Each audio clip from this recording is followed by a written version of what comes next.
नमस्ते। चलिए आज बात करते हैं महात्मा गांधी पे उन 4 सबसे बड़े मूवमेंट्स की जिन्होंने इंडिया की आज़ादी की पूरी कहानी ही बदल दी। ओके, तो शुरू करते हैं। तो सबसे बड़ा सवाल यही है, राइट, कि आखिर एक आदमी की स्ट्रैटेजी में ऐसा क्या था कि लाखों लोग फ्रीडम के लिए एक साथ खड़े हो गए। चलिए इसी फैसिनेटिंग जर्नी को समझते हैं और इसका जवाब ढूंढते हैं।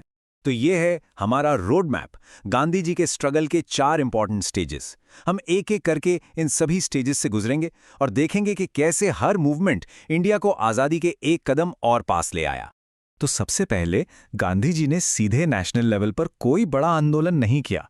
उन्होंने अपनी सत्याग्रह के स्ट्रैटेजी को पहले छोटे छोटे लोकल इश्यूज पर टेस्ट किया। एक तरह के पायलट प्रोजेक्ट्स थे ये। और उन्होंने 3 सक्सेसफुल एक्सपेरिमेंट्स किए। पहला चंपारण में इंडिगो फार्मर्स के लिए, फिर खेड़ा में किसानों के टैक्स रिलीफ के लिए, और तीसरा अहमदाबाद में मिल वर्कर्स के लिए, जहां उन्होंने पहली बार अपनी हंगर स्ट्राइक वाली टेक्निक यूज की। इन छोटी छोटी जीतों से एक बात साफ हो गई कि नॉन वायलेंस यानी अहिंसा में बहुत पावर है, और बस यहीं से बड़े मूवमेंट्स की नींव रखी गई। इन लोकल सक्सेसेस के बाद अब टाइम आ गया था एक नेशन वाइड स्टैंड लेने का।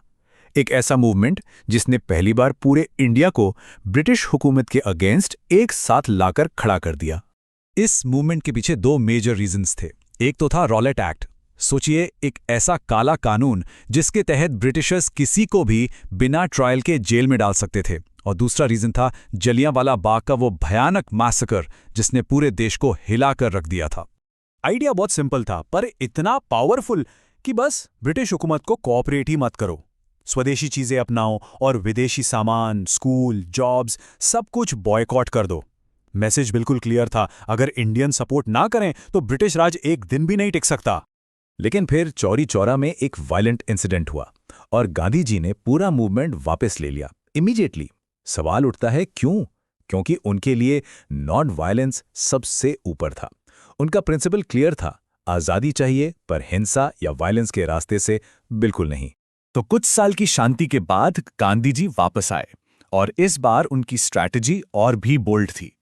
इस बार सिर्फ नॉन कॉपरेशन नहीं था, इस बार ब्रिटिशर्स के बनाए लॉज को सीधे सीधे चैलेंज करना था।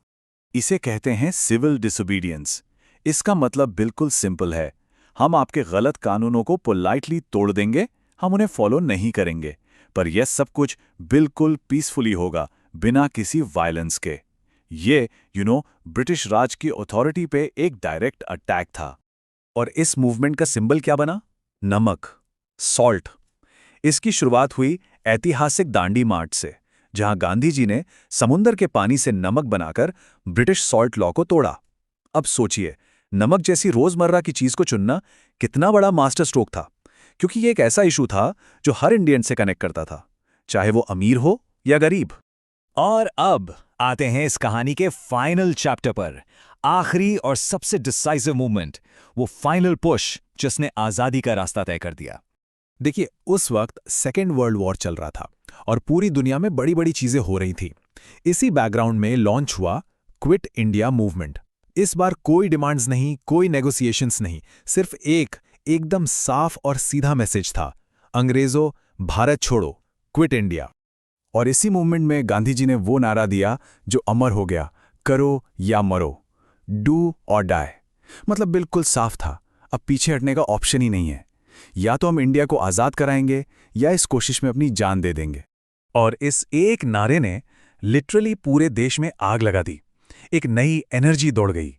बच्चे, बुजुर्ग, औरतें, मर्द, हर कोई इस मूवमेंट का हिस्सा बन गया। इसने ब्रिटिश हुकूमत की जड़ें हिलाकर रख दी।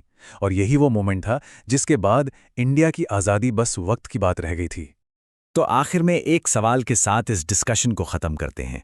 गांधी जी का नॉन वायलेंस का ये तरीका, जिसने दुनिया की सबसे बड़ी सुपर पावर को घुटनों पर ला दिया, क्या वो आज की इस कॉन्फ्लिक्ट से भरी दुनिया में अभी भी उतना ही रेलेवेंट है?